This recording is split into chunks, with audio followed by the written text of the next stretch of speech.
A wedding is one of the most important events in life, celebrating the new start for a newlywed couple.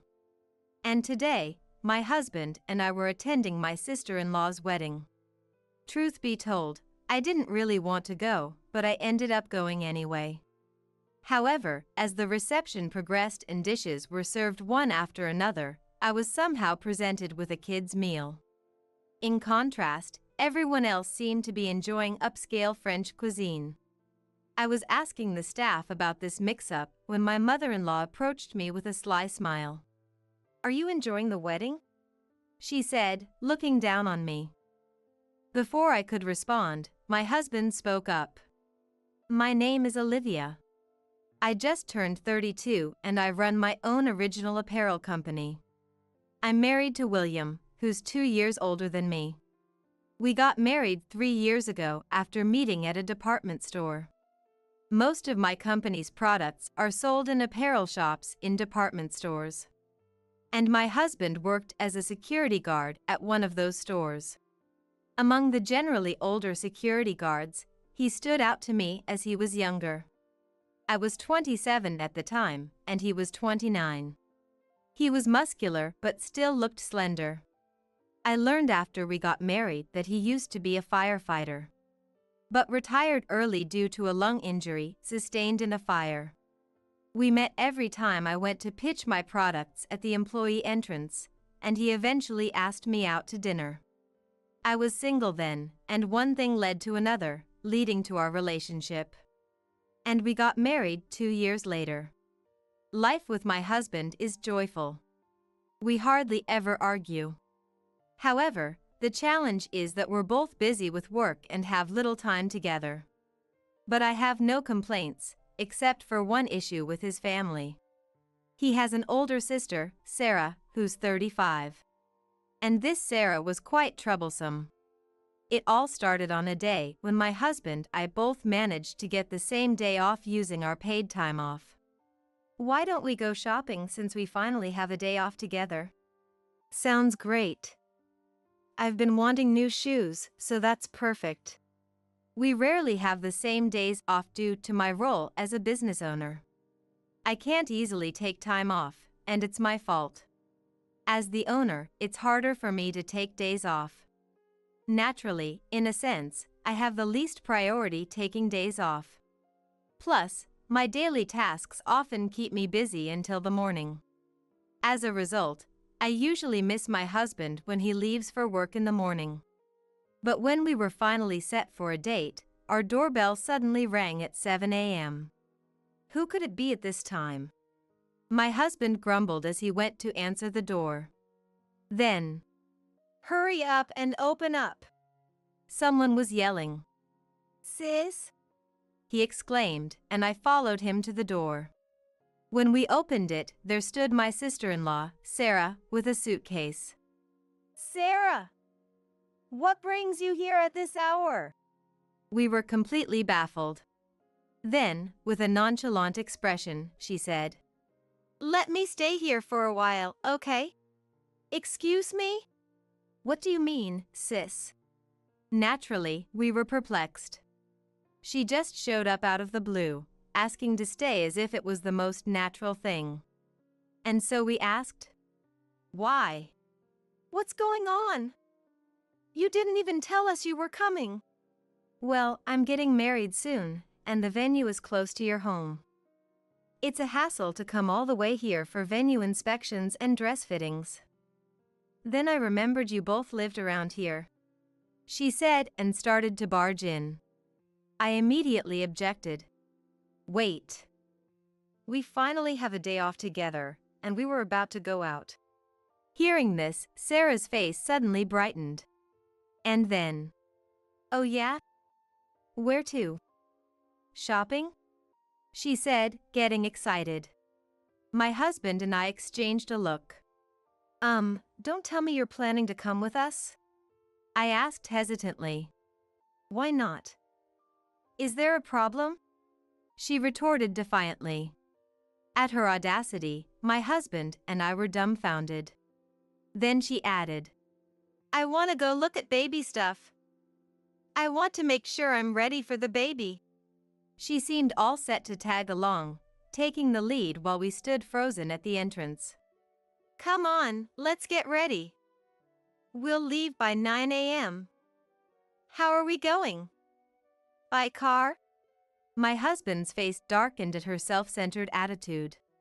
I rarely see him look so gloomy, but it seems he's never gotten along with his sister. He mentioned they used to fight a lot as kids. Is there any way you can leave?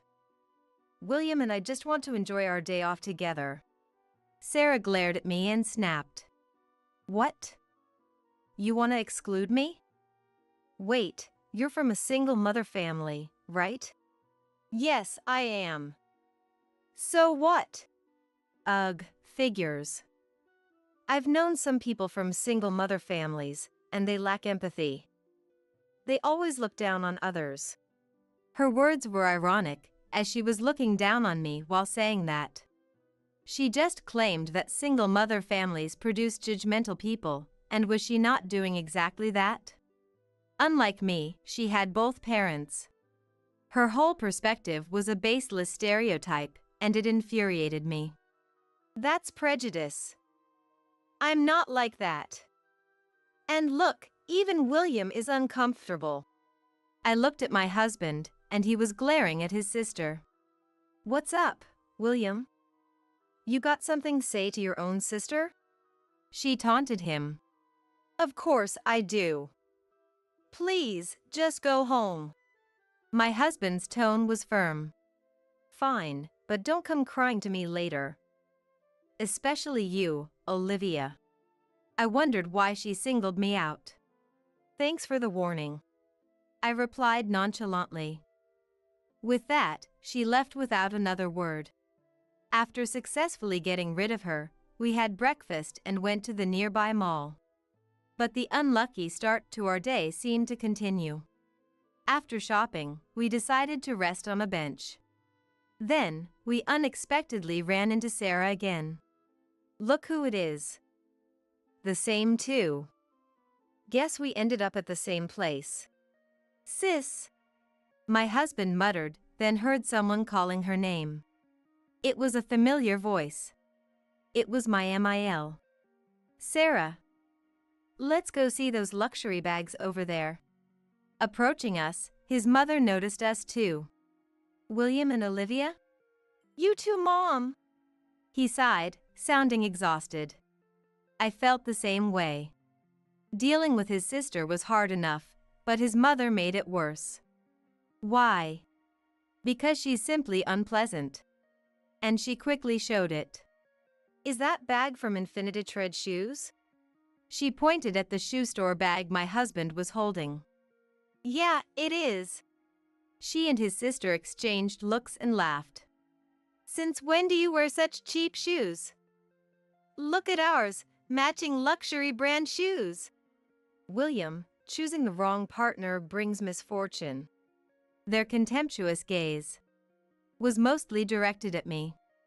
It was clear I was the main target of their disdain. You talking about me? I asked impulsively, to which my sister-in-law replied. I wonder if we are. Dodging the question, she hurled insults at me. Then my husband interjected. Enough. Mom, your constant bragging about wealth has always been embarrassing and annoying. He was angry. A side of him I had never seen. His job as a security guard lent authority to his voice. But it seemed to have no effect on these two. William, you were born into a wealthy family. Are you okay with this? Being with this uneducated, poor woman? Education doesn't matter much these days. And Olivia is. Despite them being his family, he prioritized defending me. That alone made me happy and strengthened my trust in him. But the two, faced with his opposition, cut him off before he could finish. That's not true. Dad got his job at a major company because of his education.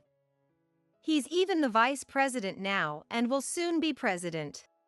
William, you graduated from a famous university, and yet you're with a woman like this. you've really fallen. My mother-in-law and sister-in-law treated me as an outsider, steering the conversation their way. Despite my husband's retort, they showed no remorse. To me, their nature seemed utterly rotten. How much do you earn? By the way, my dad earns $100,000. 120 dash. Before I could finish, my sister-in-law interrupted. Wait, $120 a month? She laughed mockingly and continued. Sorry, I should have been more considerate. That must be tough, especially for a dropout. Hey, enough. My husband tried to interject, but my sister-in-law placed a hand on his shoulder. And then, well, good luck, Sarah said.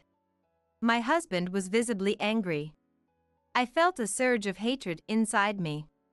But these two seemed oblivious to our feelings, continuing the conversation at their own pace. Oh, you both better attend the wedding. Mom's preparing a grand event. Yes. We're sparing no expense for our darling daughter's wedding. You are coming, right, Olivia? The pressure from my mother-in-law felt like I couldn't say no. My husband, being family, would obviously attend. I guess it's okay if he's there. Reluctantly, I agreed to go. If my husband weren't there, I would never attend such a wedding. The day of my sister-in-law's wedding arrived. I finished my piled-up work, and even got a new dress with my husband for the occasion. Arriving at the venue, it was clear my mother-in-law wasn't exaggerating. The luxury hotel, the huge ballroom, decorations, and the size of the wedding cake all spoke of extravagance. You both made it. My mother-in-law approached us upon arrival. Not that I wanted to make it. This was probably my husband's true feelings, showing an uncharacteristic weary expression to his mother. This wedding cost $100,000. We have 500 guests, and the meal is a special course by a top chef. Impressive, isn't it? Only we could do this. She looked down on everyone, but passers-by only offered polite smiles and nods. I was appalled by her need to flaunt her status. Why didn't you spend this much on our wedding? My husband's words reflected our reality. Our wedding was modest, costing $20,000. Therefore, it was a simple wedding with only relatives and a few friends invited, but I was still happy with it.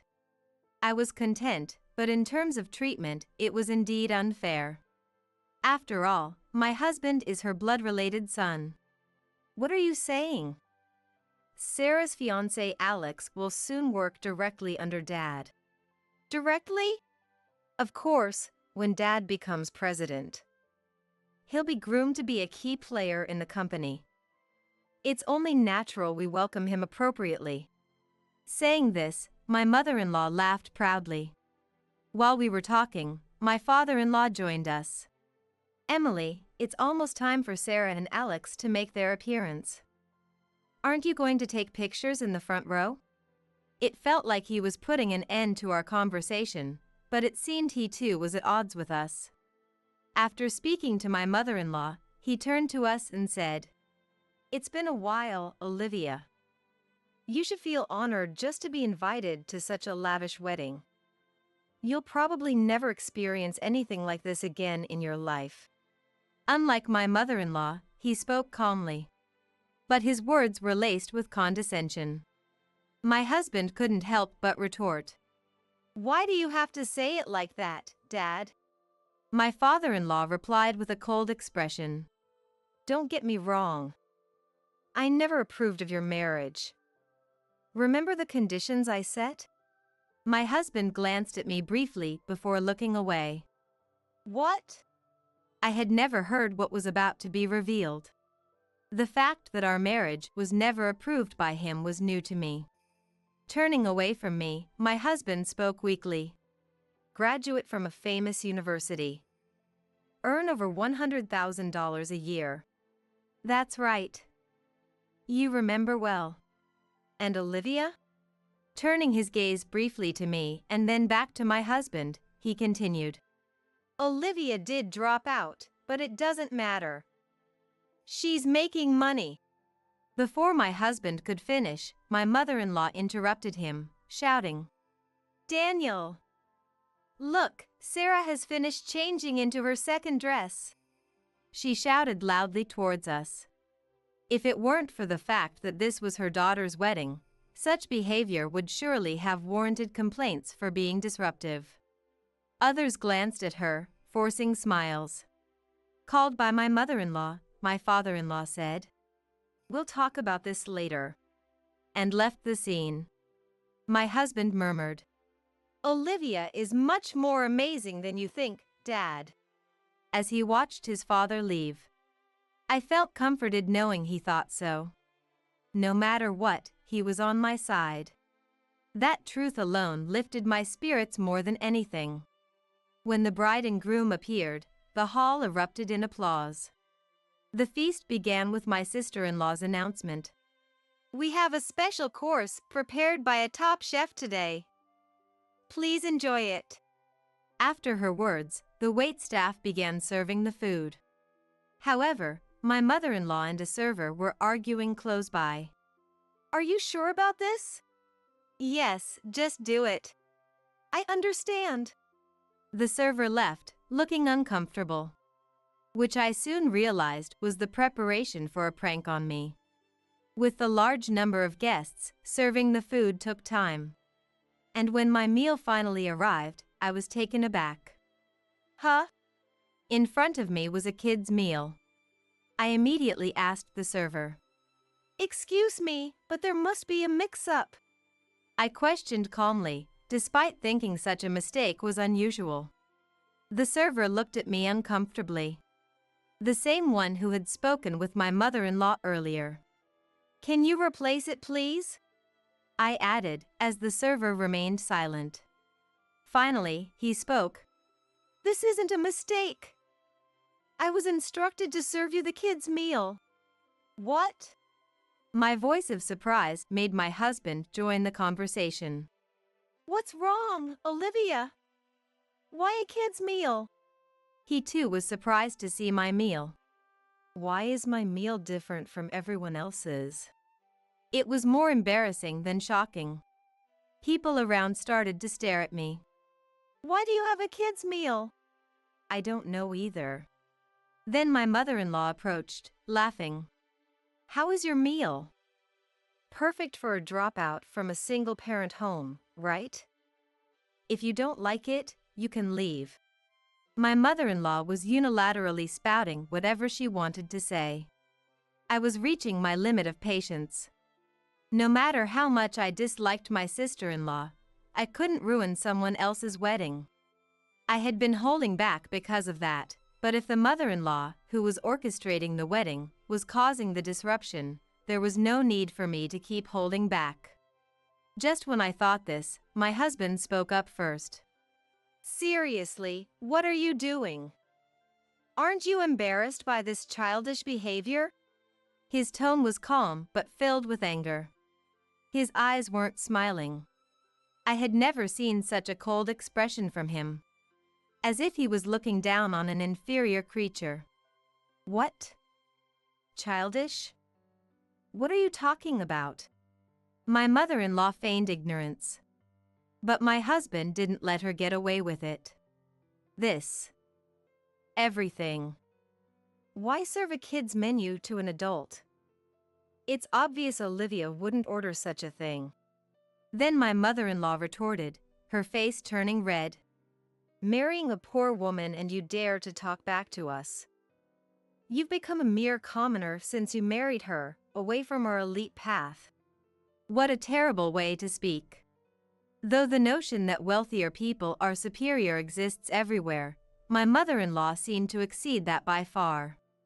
I interrupted their conversation and spoke coldly to my mother-in-law. True, I dropped out.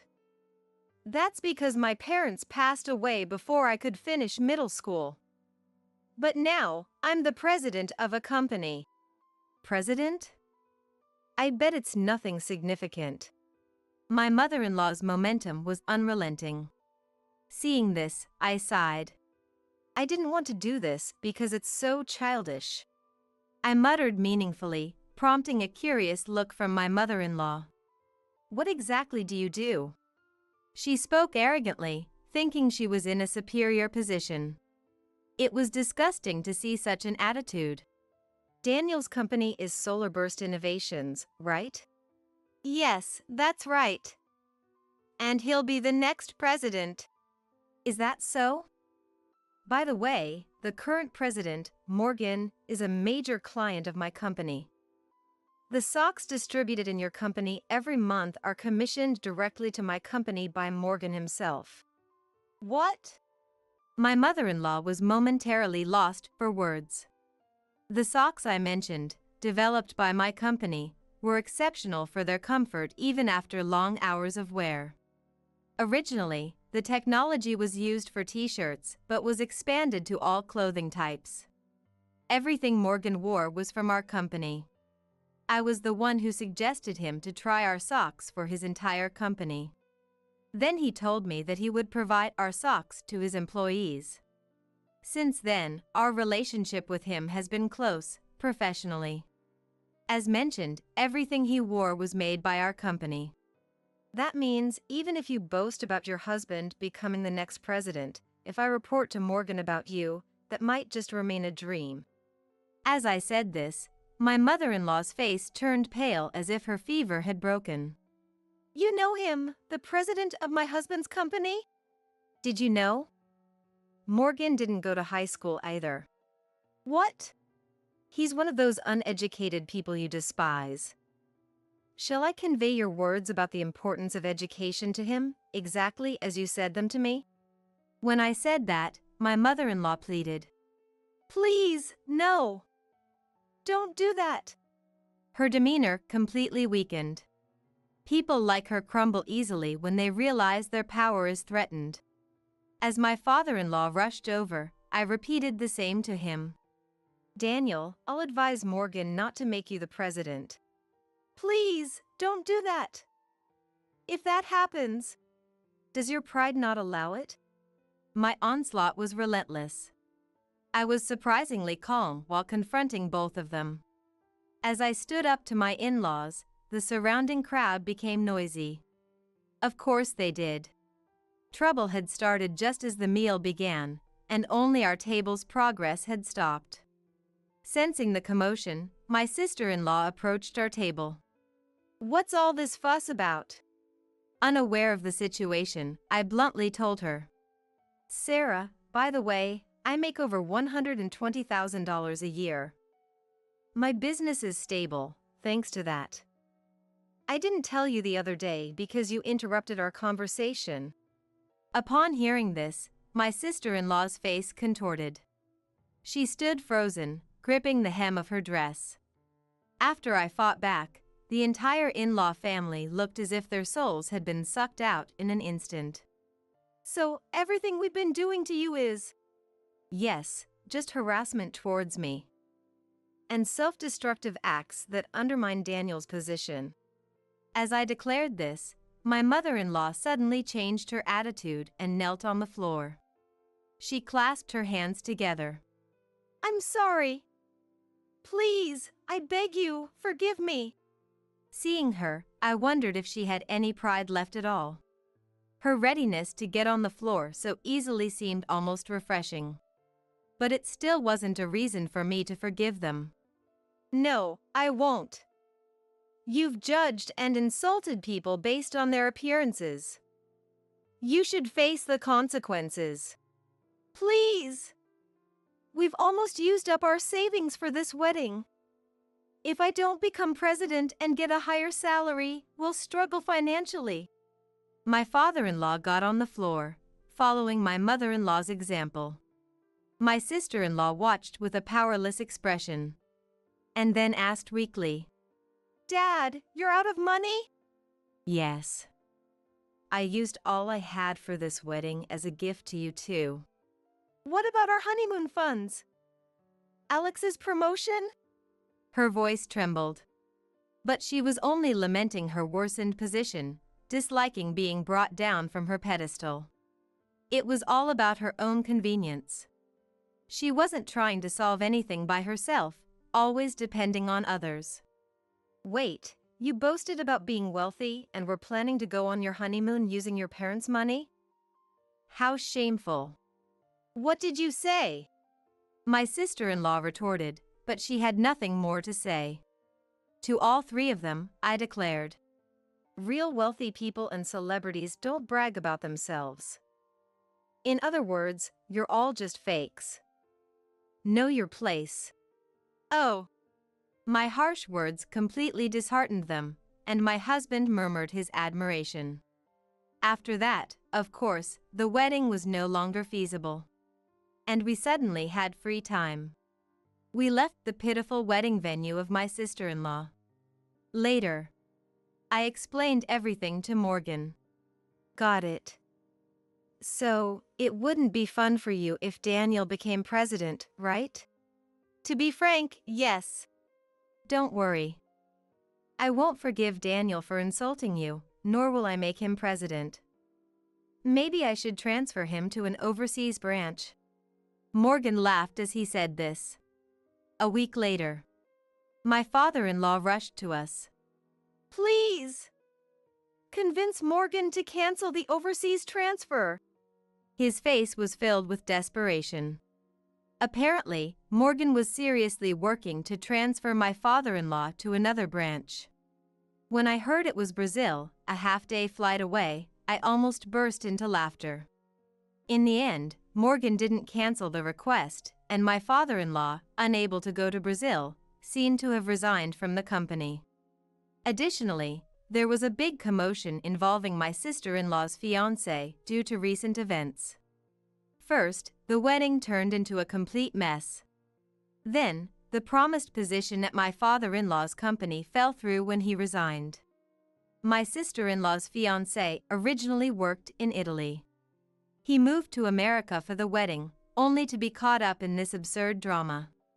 In the end, my sister-in-law's marriage was called off, and she was in great shock that she ended up in the hospital. My mother-in-law, affected by the downfall of my father-in-law and the mental breakdown of my sister-in-law, lost all her hair and now looks like an old woman, as my husband said. The lives of these three people who freely insulted others lost their shine in an instant. Like a diamond that turns out to be just a lump of carbon, the wealthy life of my in-laws was nothing but a facade of pretense. Life can hinge on a single event, influencing the future. This applies equally to both good and bad events. This was indeed such an occasion, I believe. As for me, I'm using my savings to prepare for building my dream home with my husband. While my in-laws' lives were becoming more difficult, my business was generating more and more profits.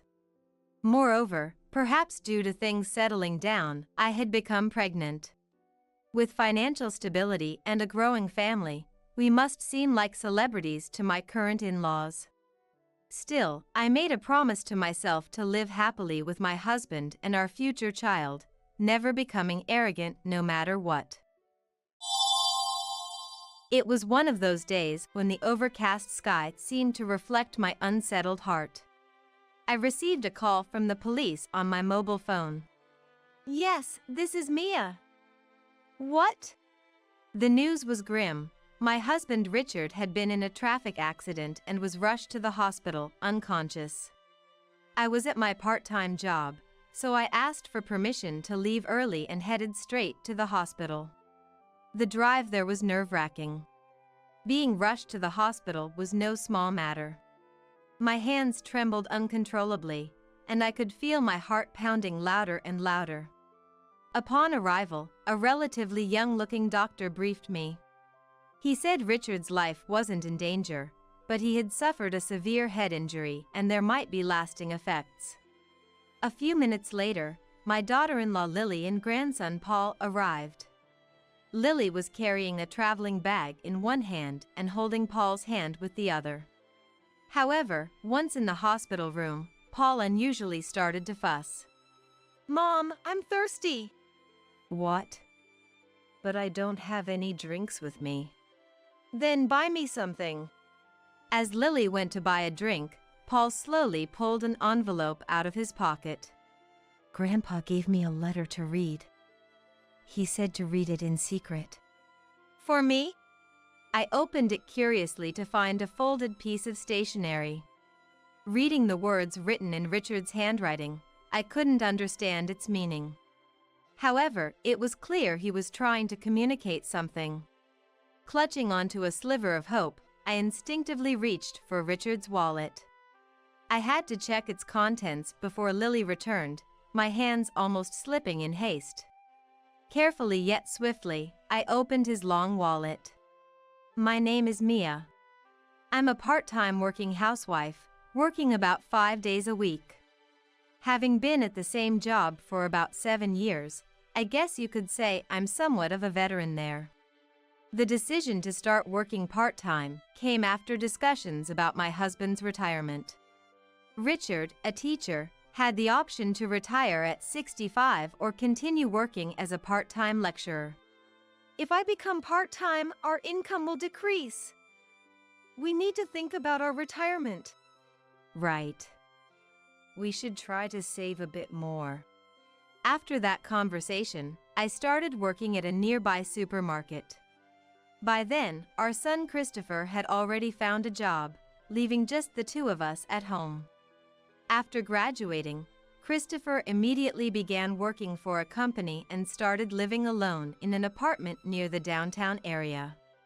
I worried about whether he was doing all right, but he was already a responsible adult. I realized there was no need for undue concern. One day, I got a call from Christopher. Hello, Mom? I've got someone I want you to meet. Both Richard and I were surprised by this news. The woman Christopher brought home was very cheerful and left a good impression. Nice to meet you, I'm Lily.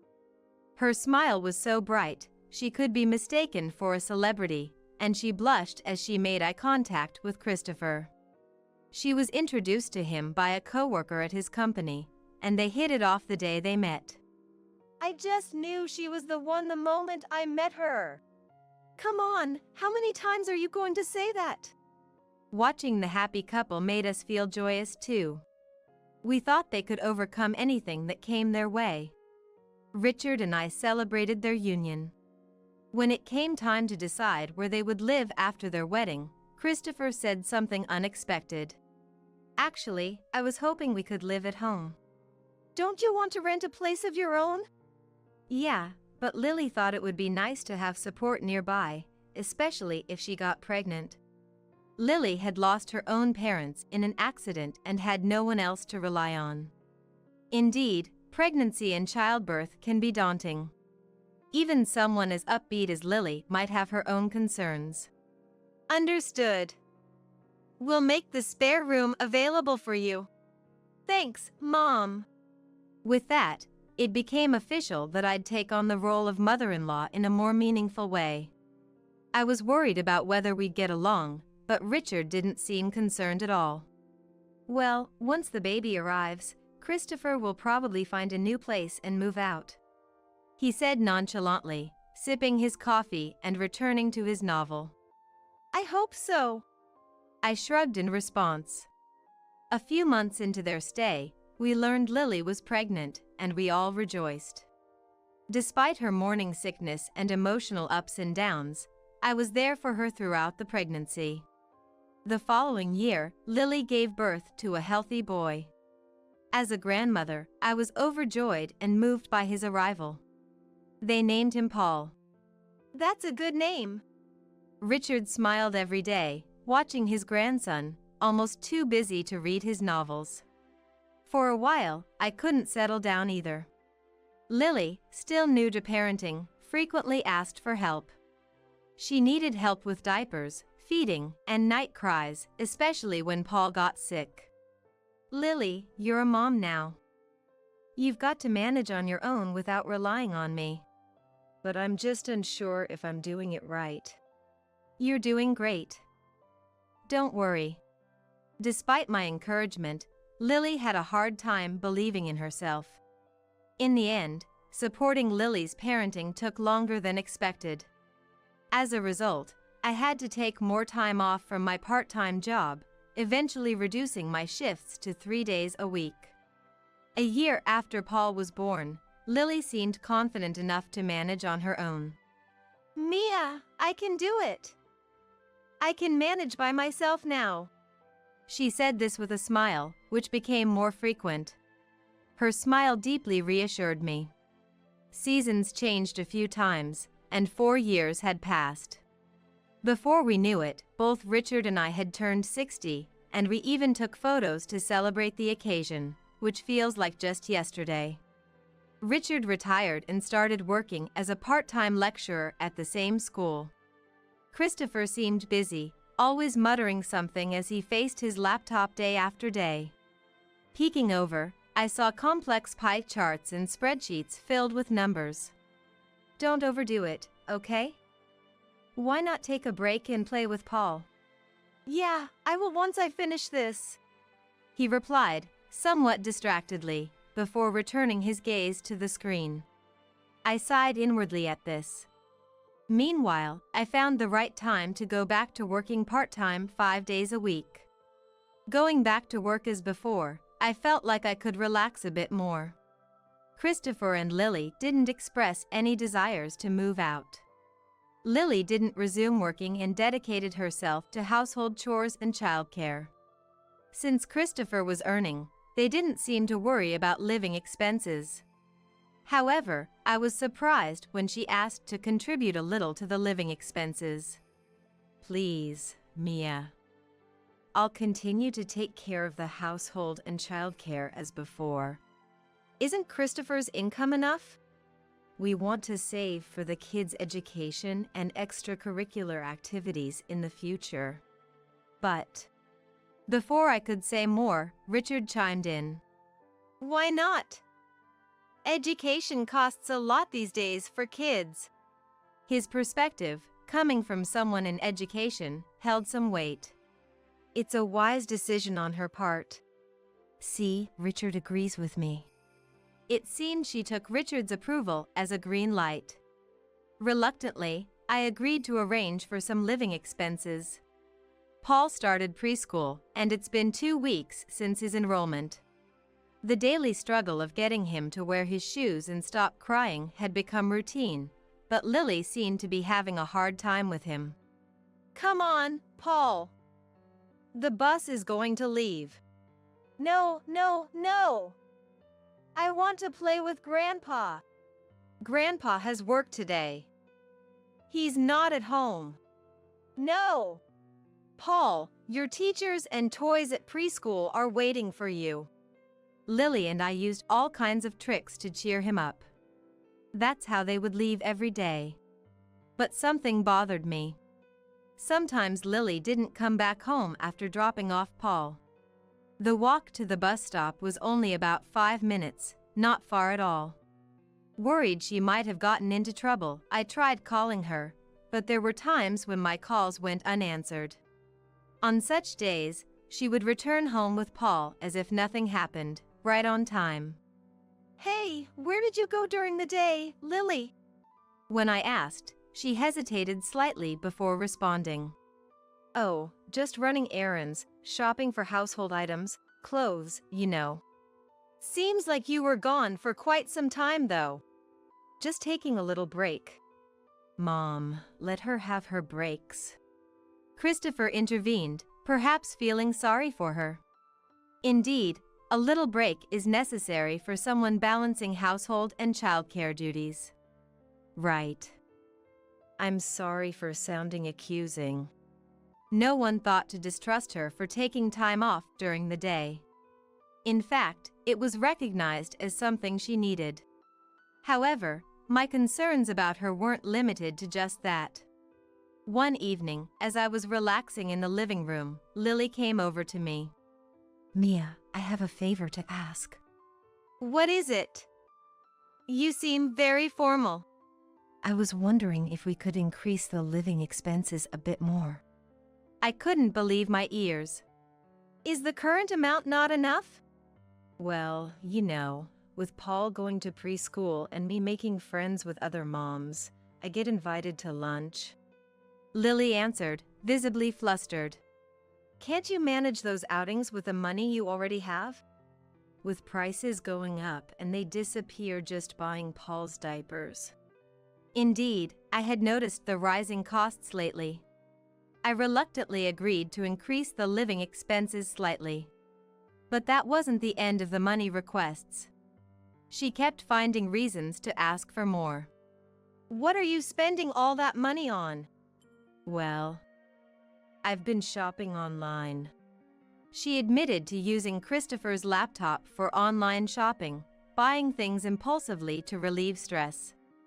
I suggested finding other ways to deal with stress, which she agreed to at the time. But within a few days, she was asking for money again. This cycle repeated, and I grew tired of it. Lily, you need to think more carefully about how you're using money. That's not it. Then maybe you should consider taking up a part-time job. We can't keep this up. After I said this, Lily left the room with a sad, resigned look. After that day, the persistent requests for more living expenses stopped. Instead, I noticed something strange about Richard. He stopped reading his books and spent time in his room on the computer, doing something he wouldn't talk about. It's just school stuff. I'd rather not have it seen. So, how about we go out somewhere this weekend? I've got plans this weekend, sorry. He would then retreat to his room. This behavior was new. He never used to bring work home before. Lately, he also seemed distant from Lily, avoiding her in the house. But then again, I've also caught them whispering in the hallway. Something's definitely off. Feeling uneasy, I discreetly hired a detective to investigate Richard. I hoped there was nothing wrong under our roof. After a few anxious days, fortunately, the investigation revealed nothing suspicious. There was nothing suspicious about them. Whatever I was feeling, it seemed unfounded. Was it all in my head? With these thoughts, I continued my routine, going to the part-time job and back home. It was on a cloudy day, mirroring my unsettled heart, that I received a call from the police. Yes, this is Mia. Yes, Richard is my husband. What? The officer spoke in a calm yet slightly excited tone. He informed me that Richard had been in a traffic accident, unconscious, and rushed to the hospital. I was so shocked that I could hardly comprehend the rest of the conversation. The background noise suggested it was a serious accident. Okay, I understand. Yes, I'll be right there. Goodbye. I rushed to explain the situation to my manager and got permission to leave for the hospital. The drive to the hospital was agonizing. An emergency transport is never a minor matter. I felt a cold sweat on my back, my limbs wouldn't stop shaking. And my heart pounded louder and louder. Upon arrival, a relatively young-looking doctor briefed me. He mentioned a contusion on his left shoulder, but no life-threatening injuries. However, Richard had sustained a severe head injury, and there might be lasting effects. I was told he would need to stay in the hospital for a while, and I handled the admission procedures. I wonder if it would be faster to have Lily bring things like a change of clothes and a toothbrush. With that thought, I hurriedly called Lily, asking her to bring the necessary items. After a few rings, Lily answered the phone. Hello, Lily? Richard has actually... What? I can't hear you very well. Lily seemed to be outside. I could hear the noise of people and passing cars in the background. And for some reason, she sounded rushed in her conversation. Richard's been in a traffic accident and has been hospitalized. I raised my voice to a level that wouldn't disturb those around me. What? Hospitalized? That's terrible. So, I need you to bring a hospital set. Got it. I hung up, puzzled by Lily's emotionless response. A few minutes later, Lily and Paul arrived. Lily was carrying a traveling bag in one hand and holding Paul's hand with the other, both in sandals. I had finished all the paperwork, so I went to meet them. "Grandpa's sleeping. Tell him to get well soon." "Get well!" Paul twirled his finger and said so in his lisping voice. I watched, hoping Richard could hear him. Then, unexpectedly, Paul said, "Mom, I'm thirsty." "What?" "But I didn't bring any drinks with me." "Then buy me something." "Wait till we get home." But, unusually, Paul started fussing about being thirsty. All right. Stay here with Grandma." "I'm sorry, I'll go to the vending machine." Lily left as if admitting defeat. "Grandma, look." Paul turned his pants pockets inside out and took something out. "Grandpa gave me a letter for you to read.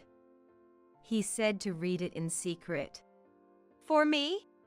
It was an envelope, unsealed. Curious, I took out the folded stationery inside. Written in Richard's handwriting was, "Lily dangerous, evidence in wallet." I tried to calm my racing heart, unsure of its meaning. But it was clear he was trying to communicate something. Could it mean there was evidence in his wallet? Wallet?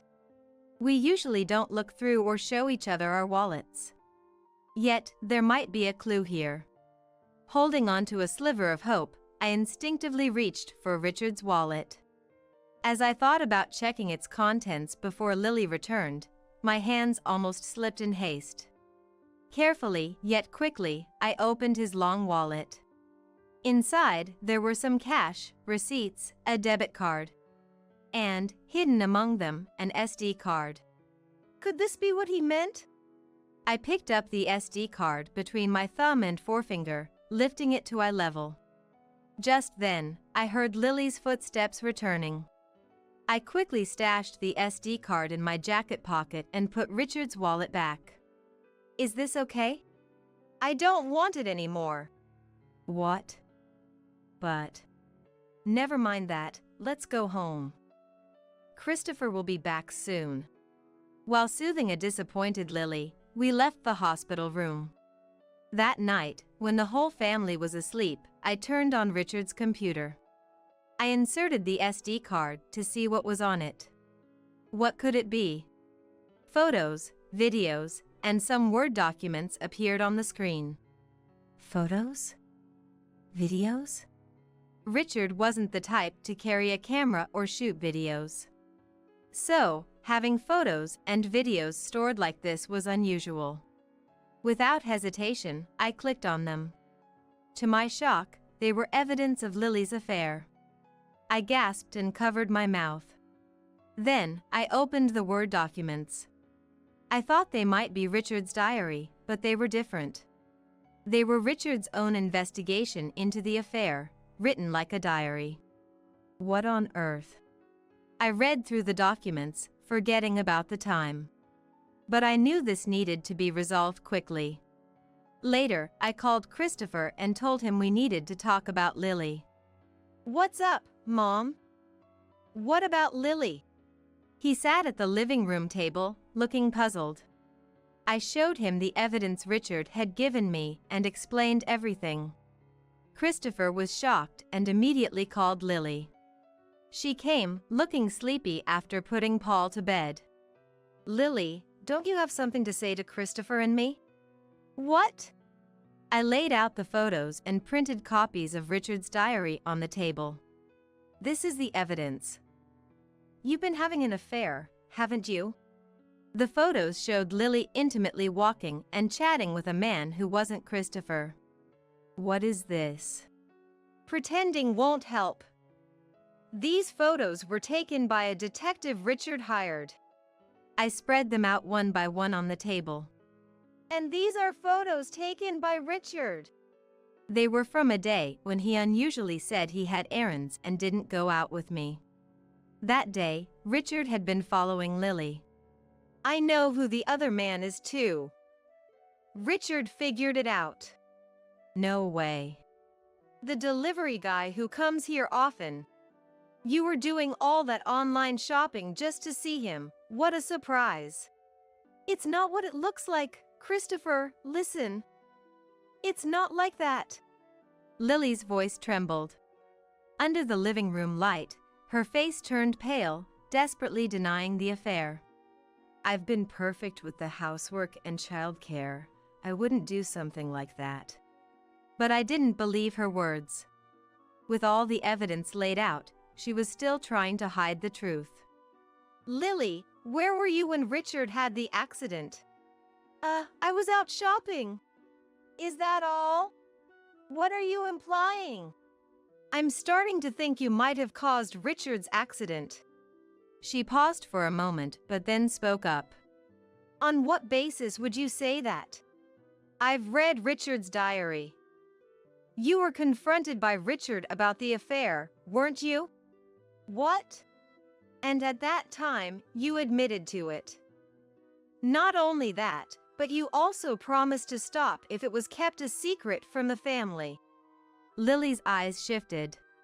I continued to press on. But your relationship with that man wasn't over. That's why Richard saw you meeting him at the cafe on the day he followed you. No, that was... Richard overheard you saying you resented him. You were planning revenge, weren't you? Well... So, Richard felt his life was in danger, leaving behind photos, videos, and a diary. Christopher nodded in understanding. Dad saved those on an SD card and hid it in his wallet in case something happened to him. In his wallet? The letter Paul gave me revealed it. That short letter given in the hospital room. Without it, I might not have discovered these proofs. Richard knew you were wary of him but counted on you overlooking Paul. That kid! So, he entrusted Paul with the letter, to give it to me if anything happened. I methodically continued, exposing Lily's actions. And that day, Richard had an accident because of you. No, it's not true. When I called you, Lily, you were still outside, sounding more rushed and different than usual. That doesn't mean... Was it right after you caused Richard's accident? She looked down with her shoulders shaking, and then whispered. I didn't think it would go that far. What? I just wanted to scare him a little. I pushed him from behind while he was waiting at a traffic light. That's outrageous! I thought no cars would come by there, like always. Then, by chance, a car came, and Richard. How could you do that? Dad could have been. Christopher lunged at Lily. It's not my fault. Richard is to blame for getting in the way. Lily raised her voice in defiance, insisting on her innocence. That argument won't hold. It's clearly your fault. It's not me. I'm not the bad one. A little affair shouldn't matter. How can you say that with Paul around? I still want to be seen as a woman. I can't stand this anymore. I'm calling the police. Christopher took out his mobile phone to call the authorities. I'll testify that Lily caused Dad's accident. Stop, please. I'm sorry. I'm so sorry. For the first time, Lily voiced an apology, crying out. But it was too late for Christopher and I to forgive her. Christopher reported the entire situation to the police over the phone. The next day, we went to the police station with Lily. The police were surprised by the rapid development of the case. Lily, Christopher, and I were interrogated. I submitted all the evidence Richard had collected, but more decisive proof emerged. It was a surveillance camera from a grocery store near the accident scene. The footage showed Lily pushing Richard, becoming irrefutable evidence. Lily was arrested, and Christopher served her with divorce papers. Lily protested, but Christopher was firm in his decision. What about Paul? We'll take care of Paul. And we'll also demand compensation from you and your affair partner in the divorce proceedings. Please, have mercy. Without looking back at her, Christopher stated this matter and returned home. Christopher was granted custody of Paul. As for the man Lily had an affair with, he stopped making deliveries to our place. I thought maybe his delivery area had changed, but that wasn't the case. According to his successor, the previous delivery man had suddenly quit his job. Perhaps he left because he wanted nothing more to do with Lily. But he did that to himself. A few days after the accident, Richard woke up, and we were informed. On my day off from part-time work, I visited Richard. Despite the visible cuts and bruises, he smiled when he saw me. My left shoulder still hurts. What about any lasting effects? They did tests, and it seems there are no lasting effects. But I'll need rehabilitation. I'm so relieved. It's a miracle. You're exaggerating. After being discharged, Richard heard about Lily from me and Christopher and was disheartened. So it came to that. I'm sorry for keeping it from you guys. He apologized to us. Since then, Richard became somewhat withdrawn. He praised and doted on Paul, who had kept his promise, but otherwise seemed distracted. He probably felt guilty for driving Lily to desperation. It's unfair, he did nothing wrong. However, his former students reached out to him. They would stop by our house after school to chat with Richard and then leave. It was clear how much they admired him, even without any upcoming exams. This support must have been a great comfort to him. Gradually, Richard regained his energy and returned to teaching. While I continued my part-time job, Christopher and I took Paul to preschool. With a school play coming up, we planned to attend as a whole family. I wish for nothing but health and happiness for our family.